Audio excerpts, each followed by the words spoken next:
خوش آمدید میرے پیارے طلاب، آج ہم جوش ملی آبادی کی ایک نظم جس کا عنوان حسن اور مزدوری ہے پڑھنے جا رہے ہیں۔ یہ نظم 12ویں جماعت کے نصاب میں شامل ہے۔ طویل نظم ہونے کے باعث اس لیکچر میں ہم اس کا ایک حصہ پڑھنے جا رہے ہیں۔ میرے پیارے طلاب، جوش ملی آبادی کی یہ جو نظم ہے حسن اور مزدوری،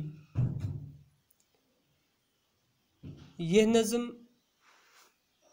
افلاس یا غربت کی شکار نوجوان صنف نازک کا حال بیان کرتے ہیں، جو تیز دھوپ میں، کڑکتی ہوئی دھوپ میں، چلچلاتی ہوئی دھوپ میں اپنی بنیادی ضروریات زندگی پورا کرنے کی خاطر کنکر کوٹنے پر مجبور ہوتی ہے، تاکہ اس محنت و مشقت کے صلے میں اسے 2 وقت کی روٹی حاصل ہو۔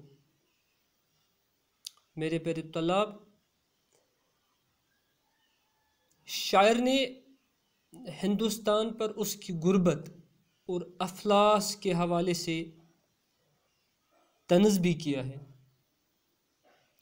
اور اس نظم میں اس دوشیزہ کو، اس نوجوان کنواری لڑکی کو مرکزی کردار کی حیثیت حاصل ہے۔ مائی ڈیئر اسٹوڈنٹس، اس کا جو پہلا شعر ہے وہ ہے: ایک دوشیزہ سڑک پر دھوپ میں ہے بے قرار، چوڑیاں بجتی ہیں کنکر کوٹنے میں بار بار۔ دوشیزہ بمانی نوجوان کنواری لڑکی، یعنی ان میریڈ، جس کی ابھی شادی نہیں ہوئی ہو، اسے ہم دوشیزہ کہتے ہیں۔ بے قرار کے معنی بے چین، چوڑیاں بجتی ہیں کنکر کوٹنے میں بار بار۔ کوٹنا یعنی چوٹ مار کر ریزہ ریزہ کرنا، جیسے ہم کسی بڑے پتھر پر ہتھوڑا مار دیتے ہیں اور وہ پتھر ریزوں میں تبدیل ہوتا ہے، چھوٹے چھوٹے ٹکڑوں میں تبدیل ہوتا ہے، تو اسے ہم کوٹنا کہتے ہیں، یعنی چوٹ مار کر ٹکڑے ٹکڑے کرنا، ریزہ ریزہ کرنا۔ اس پہلے شعر میں شاعر فرماتے ہیں کہ ایک نوجوان کنواری لڑکی ایک دوشیزہ سڑک پر دھوپ میں ہے بے قرار۔ ایک نوجوان کنواری لڑکی گرمیوں کی چلچلاتی دھوپ میں سڑک میں بے چین بے قرار مزدوری کر رہی ہے، اور وہاں پہ وہ کون سی مزدوری کر رہی ہے؟ وہاں پر وہ کنکر کوٹتی ہے، یعنی جو کام مردوں کے لیے بھی بھاری پڑتا ہے وہ کام کرنے میں یہ لڑکی مصروف ہے۔ کس کی وجہ سے؟ غربت کی وجہ سے، افلاس کی وجہ سے۔ اب تیز دھوپ اور سخت مشقت کی وجہ سے وہ بیچاری بے چین، مجبور اور بے قرار ہے۔ چوڑیاں بجتی ہیں کنکر کوٹنے میں بار۔ اس نے جو اپنی کلائی میں چوڑیاں پہنی ہیں، جو ہی وہ کنکر کوٹتی ہے تو کنکر کوٹتے کوٹتے اس کی کلائی میں جو چوڑیاں ہیں ان کی آواز آ رہی ہے۔ چوڑیوں کے ساز میں یہ شور ہے کیسا بھرا، آنکھ میں آنسو بنی جاتی ہے جس کی ہر صدا۔ کنکر کوٹتے وقت چوڑیوں کے ساز میں یہ شور ہے کیسا بھرا، یعنی جب وہ کنکر کوٹتی ہے تو اس وقت چوڑیوں کے بجنے سے ایسی دردناک آواز صدا پیدا ہوتی ہے کہ اس کی ہر ایک آواز سننے والے کی آنکھوں میں آنسو بھر دیتی ہے، اور جو اس درد بھری آواز کو سنتے ہیں وہ یہ سوچنے پر مجبور ہو جاتے ہیں کہ اس جیسی عورت کو سڑک پر یہ مزدوری نہیں کرنی چاہیے تھی، بلکہ اس کو شان و شوکت اور عزت کے ساتھ اپنے گھر میں بیٹھنا چاہیے تھا۔ تو اس لیے شاعر فرماتے ہیں آنکھ میں آنسو بنی جاتی ہے کس کی ہر صدا، یعنی اس کی ہر ایک آواز، درد بھری آواز سننے والے کی آنکھوں میں آنسو بھر دیتی ہے۔ گرد ہے رخسار پر زلفیں اٹی ہیں خاک میں، ناز کی بل کھا رہی ہے دیدے غمناک میں۔ گرد بمانے گرد و غبار، دھول، رخسار یعنی گال، ناز کی بمانے نزاکت، دیدے غمناک غم سے بری آنکھیں، غمگین آنکھیں۔ اب شاعر فرماتے ہیں اور اس لڑکی کی اور درد بری کہانی بیان کرتے فرماتے ہیں گرد ہے رخسار پر زلفیں اٹی ہیں خاک میں۔ کنکر کوٹنے سے اس کے بال، اس کی زلفیں اور اس کے گال دھول سے بھر گئے ہیں، اس کے گالوں پر، اس کی زلفوں پر، اس کے بالوں پر، اس کے جسم پر دھول ہی دھول ہے۔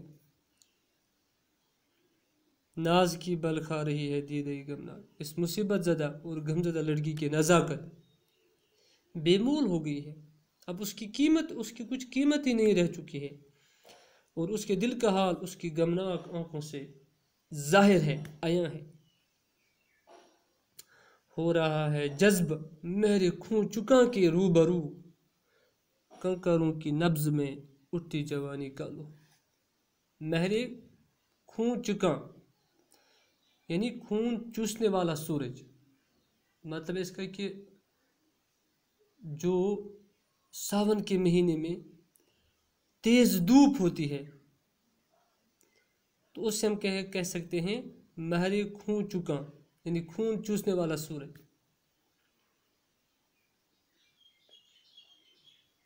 کنکر چھوٹے چھوٹے پتھر، اب فرما رہے ہیں شاید خون چوسنے والی دھوپ، خون چوسنے والی دھوپ بمانی یہ نہایت تیز دھوپ، یعنی نہایت تیز دھوپ میں اس کی چڑھتی جوانی کا لہو کنکروں میں جذب ہو رہا ہے،